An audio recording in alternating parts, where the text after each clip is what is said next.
Hi, this is Jose Palomino with another episode of the Revenue Throughput Podcast.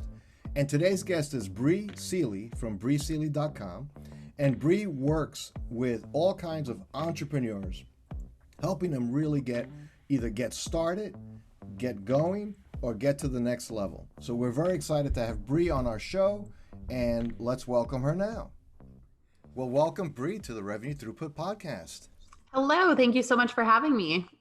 Yeah, so Bri, I think what would be helpful for our listeners, just a little bit of context, is just tell us a little bit about what you do and who you do it with. So I work with entrepreneurs to essentially grow themselves and then as a result, grow their businesses.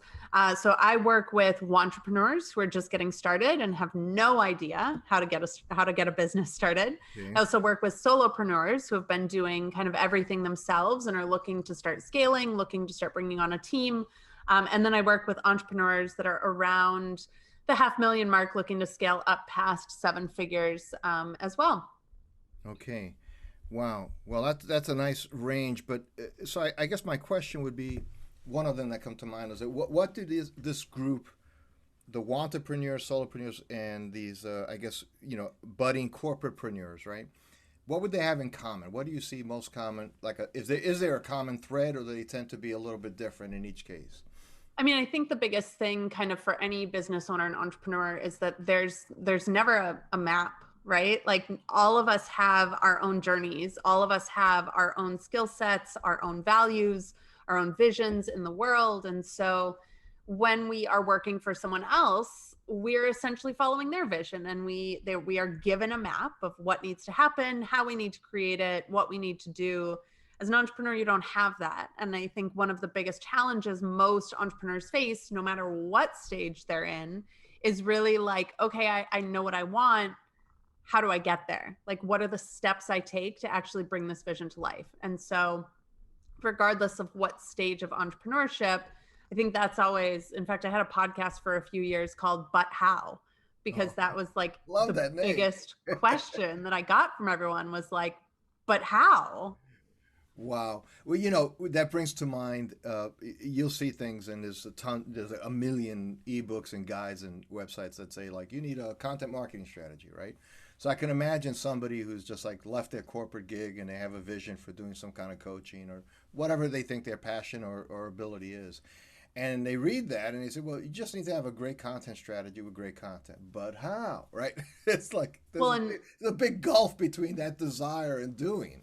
Right. And, the whole thing about content marketing too is like, okay, so what content are you putting out there? Who's reading it? How are you getting it in front of them? Like, what are the other, I don't believe in silver bullets. And so there's so many people out there too that are like, oh, if you just start an Instagram, you can have a 6-figure business. Oh, if you just start a YouTube channel, you can have a 6-figure business. And I approach everything from a more holistic level, because just having an Instagram or just putting out content or just starting a YouTube channel does not in any way guarantee you that you're going to be talking to the right people, that you're intimately involved in knowing exactly what their problem is and how to solve it. Like, there's so many other things that go into business that it's nice and easy to say to someone, just have a content marketing strategy. But the hard reality is that's not enough nowadays to have a successful and profitable business. So if you looked out at, and I just want to focus on the first two categories, the entrepreneur and the solopreneur, what are some common, and I'm visualizing this as people maybe who eventually talk to you, what are some common mistakes that they've been making that you see, like, gee, I wish there was like a sign that says, don't do this, but they all do this.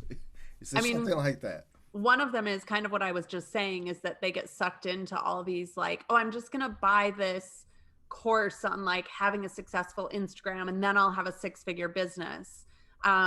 Most entrepreneurs that, especially in the beginning stages, don't ever actually have a business plan. And as much as, everyone's like, oh, a business plan, whoa, that's so like cliche, but it's like, yeah, but the data shows that you're 152% more likely to start your business and 129% more likely to actually grow your business if you have a plan for it, right? So they don't know what it takes to run a business. They don't know how to manage cash flow in their business. They don't know who their customer is or how to talk to that person or how to solve their problems. And so I think it's really falling into that trap of like, oh, if I just start a social media account, then I'll have a successful business. And it's not true. And then the other thing I see a lot with both categories as well is that they do a lot of trial and error. And I say this because I was that person 15 years ago that was also doing trial and error in my business. And it caused me to struggle as a business owner for 8 years. So they're not willing to invest to get the help they need to learn the skills they need to learn to actually have a solid foundation for a business. And then they fall into a lot of I call it the silver bullet traps. Right. Because at that point, they're really just hoping, will somebody put me out of my misery and show me what to do next? The one thing, because I don't want the hard lifting of building a real business, which is what a business plan, even a one-page business plan, is at least a statement of intent, who you serve, why you serve them, and so on. So a question going back a little bit more to the entrepreneurs. In your experience, do you find people move into that because they're sick and tired of their current context? I don't want to work for the boss anymore. Or is it driven more by a passion to bring something to the world that they just haven't seen? And I'm just curious how that's played out in your experience when I imagine you get both types. Yeah, absolutely. I think it's a pretty equal split between people. I always joke like there's the person that's like running away from something. Okay. And then of course there's the person that's running towards something. And that's kind of that split is like, oh, I'm running away from corporate or I'm running towards my passion. And I think they're about equal in terms of what I see in my journey. I've been both as well. Okay. Now I prefer to run towards the things I want rather than away from the things that I don't want. But everyone has their own journey. And if you're starting from a place, the one thing I'll say is that if you're starting from a place where you're running away from something, oftentimes people's vision gets very clouded by what they're running away from. Mm-hmm. And they get obsessed with what they don't want rather than becoming obsessed with what they do want. And so if you are a person that is running away from something, I would say give yourself some time to really sit down and decide what it is that you do want. Because if you're just running away from something and you're willing to take the first thing that comes your way, there's a really good chance that in 6 months to a year, you're going to be running away from that and then running away from whatever the next thing is. So give yourself permission to actually sit down, decide what you want, create a really powerful vision, and commit to building the life that you desire rather than running away from the one you don't want. Wow. That is, I think, especially if you're in that early stage where you can kind of choose that path, I could see that really resonating with anybody, going through this journey right now. But that brings me to the third category, right? That corporate, the person who's actually had some success. They had a business plan and they've gotten to that next level. And kind of they have like a different problem now. They're at $500,000 or 750, and they're like really busy, right? So I always find it amusing when I see these plans about do this and you'll only work 4 hours a week. And the people proposing that are actually the hardest working people in the business. So you realize there's no free lunch. But what do you do, or how do you help somebody who says, I've done these things, Bri, I've become successful, but like now I'm like max. I do want to get to the next level, but I don't feel I have margin. Where do I go with that? Yeah, I mean, I think the two big things that I really look at with people in those stages are, one, obviously cash flow. Like if you don't have the margins, like then there's a problem with your revenue streams or profit margins within the whatever that looks like. So that's part of it. And then the other part, and I would say that this is the one that I see more than anything, is entrepreneurs have a problem. And that problem can be summed up in the word control. We like to be the ones in control, even though generally we're not in control. And so a lot of entrepreneurs have a hard time letting go of things. They have a hard time delegating things. They have a hard time building out the infrastructure they need in order to have those 4-hour work weeks or whatever they're striving towards, right? Because the truth is, if you don't have that infrastructure, your business cannot run without you. So if you want to remove yourself from the business, you have to be willing to build out the infrastructure, bring on the kinds of people that are going to be there to be running it while you're not there, and really making sure that that whole machine is functioning properly so that you can kind of be the foreman instead of the one on the ground running from part to part to part to part to part, making sure the whole thing is like cohesive and working at all times. But Bri, I sat in on a call with one of those new coaches I brought in to scale my business, and they just don't do it the way I do it. So, you know, Just because you do it the way you do it doesn't mean the way you do it is right. okay. And that's part of the giving up control too, right? Like people come to me and they're like, well, what if so and so doesn't do it the way I do it, or what if they do it wrong? I'm like, what if they do it better than you do it, because they're an expert in that specific area. Entrepreneurs, we're generalists. We need to be, at least marginally okay at like a lot of different things. Right. When you start to bring on an expert, they know their craft intimately, way more than you as an entrepreneur ever could. And so you have to trust that just because someone is doing something differently than you doesn't mean it's wrong or bad. They may actually have a more effective way of doing it that at the end of the day may actually save you a bunch of money and reach more people and have it done more effectively. And you staying in your bubble saying, well, it has to be done my way, is hindering the growth of your business. So, at what point do you think that that level of delegating, finding other people to do things, where in that life cycle of starting a business, starting my own practice, should I be embracing that? Do I wait till I get to like the scale when I'm a scaling issue? Do I do it? Can I even think about doing it really early stage? I mean, I recommend people start early stage, even if it's that you hire a virtual assistant for, $100 a month or whatever, right? Like, even if they're only working a few hours a week for you. And what I like about doing it early on is that it starts to train you, it starts to train your brain, it starts to train your habits to be moving in that direction from the get go. So I say, even if you're just offloading one tiny little element of your business, start early. And then by the time you get to the point where you're bringing on maybe a part-time person, it's going to be easier for you. And then when you bring on a full-time person, it's going to be even easier for you. Okay, no, that makes a lot of sense, Bri, and it's like old habits die hard, and new habits take time to build. And I guess it makes a whole lot of sense to start building those habits early on and really create force multipliers for yourself, wherever you can. And you're right, no matter how good you are as a generalist, and entrepreneurs generally are pretty smart cats, and they capture things as part of their value. Usually, is they're very good at interpreting what's going on and reading the room and so on, but they can't be the best in every category. Yeah. And And one thing that I recommend too when you're building a team, when I first started building my team, I brought on like a full-time employee, and I was like giving them all these myriad of tasks and like training them to do all these myriad of tasks.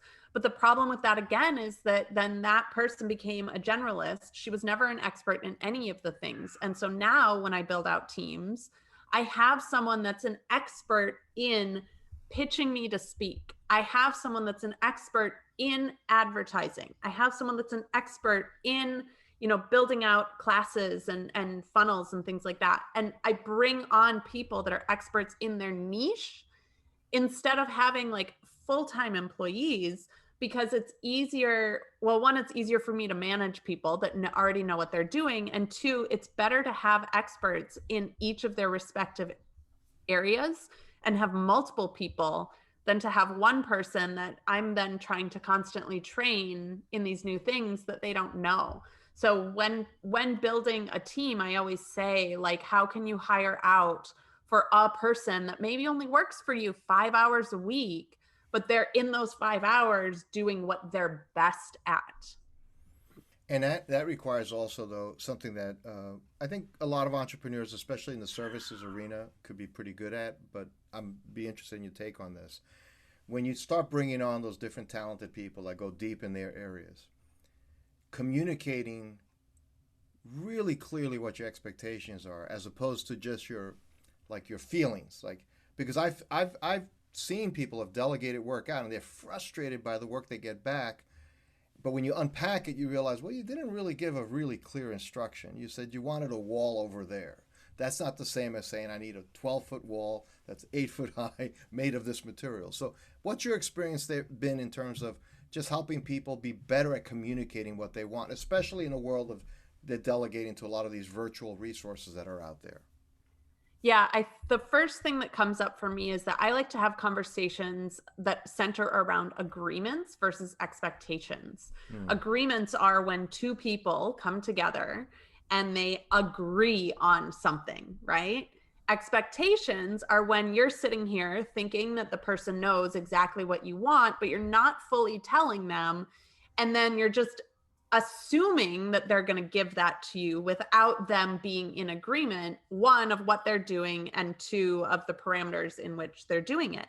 So I always like to have conversations around agreements and just getting people on the same page about everything. And then the other conversation that comes into that, again, is that infrastructure. What are your communication channels? How are you delegating work out? You know, my virtual assistant and I have a very clear communication strategy about, you know, the Trello boards we use and what goes in there and how I give her assignments. And we have once a month meetings, and we text message for certain things. We email for other things. Like, we have a very clear infrastructure of how the two of us relate to each other, because she's even in a different country. She's on a different continent.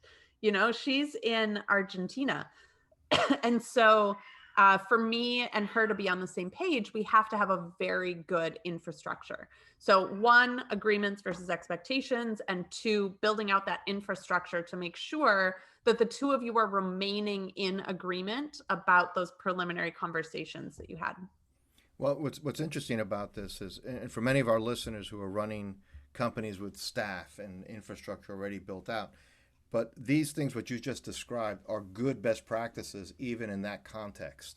In fact, even more so, because the expectations are easier to reach or to have assumptions because people are on staff and they know what we do. Well, maybe they don't. Maybe it's never been actually told to them what you're agreeing to do. And it's those disconnects that really slow things down. Whether you're a $5 million company, a $500 million company, this is such a critical thing. It's about like how people work together. So I really love the clarity on that, Bri. That's very useful. Yeah, my mom taught me at a very young age not to assume anything. Maybe you or our listeners have heard that, like, when you assume, Yep. you make an ASS out of you and me. And so I always like to, I guess the only assumption I make is that not to assume anything, that no one knows anything. I love So, that. That's very good. No, I appreciate that. So one thing, just as we come closer to the end of our time together, and Bri, thank you again. A lot of great insights here that I think will be very beneficial to our listeners. But I also know you do particular work with women entrepreneurs. And I'd like you just to expand on that a little bit, like what you may see as like the unique, and obviously you haven't experienced it yourself, but are there unique challenges to being a woman entrepreneur? How much of that is the inside game versus the external game? And just some words on that would be really useful, I think, to our listeners, many of which, of course, are women. yeah. I mean, so one of the reasons I'm super passionate about helping female entrepreneurs in particular is that 88% of female entrepreneurs never reach the six-figure mark in their businesses. And that to me is atrocious. I think it's a terrible statistic, and I hate that it's true. And so I particularly like to work with women because we do face a few different challenges, I would say, than men. And one of the biggest ones that I see, especially around women, is around the conversation of money. We don't charge our value in the marketplace. We diminish our worth constantly. We're always the first ones to say, like, oh, well, we'll give you a discount. And so I really like helping women be empowered in charging their full price, knowing their place, you know, their value in the market, and being able to stand and say, the services I provide are worth this amount. And so I think that's one of the biggest challenges I see with women. And then, so on an inner level, obviously, like, there's a lot of healing to be done around that. You know, why do you feel the need to give someone a discount? Why do you feel insecure about charging the worth that you have in the world? And then on an outer level, I have actually had several men come up to me at like networking events and business events and things, thinking that I am either, funded by a significant other, or that my business is just like a cute little hobby, right? So I think that on an outer level, there's an opportunity for more women to take themselves seriously, and for men, well, not just, I mean, everyone to take women business owners more seriously as well, right? Like, just because we start a business does not mean that it's a hobby. Right. Like, I've been supporting myself full time as an entrepreneur for 8 years. I have not had a job in 8 years. And even then, when I quit that job, I was only working 10 hours a week and running my business 60 hours a week, right? So I think that there's a shift in perception of how we view female entrepreneurs in the world, and the capacity that we have as women to really show up and make a big dent in the market. Well, I really appreciate that, Bri, and that's great, and I think just so spot on. So, and we're at our time here, so I want to ask you, just because listeners may hear this, may themselves be in a situation or know somebody who is, if somebody wanted to know more about what you do and how they could get in touch with you, and we'll have this in the show notes in written form, but a lot of people are just listening. So, where should they go? The best place is my website, which is my name, briseeley.com. The second best place, if you actually want to talk to me, come find me on Instagram and send me a DM. I respond to pretty much all except the spam ones of my messages. And then if you are a entrepreneur who's at the early stages and really trying to figure out how to get started, I just dropped a masterclass. And so if you're looking to get some help with that, you can go to LEAP, LEAP.briseeley.com. Leap.briseely.com. EY. EY. LEY. Yep. There you go. That's why we check. I actually own the domain of my name spelled wrong because so many people spell it wrong. So it just auto redirects to my website. It's all right. It's okay. We'd rather get it right. So that's fantastic. So Bri, thanks again. You've been a fantastic guest. Really appreciate it. And, look forward to touching base with you in the near future. Thank you for having me.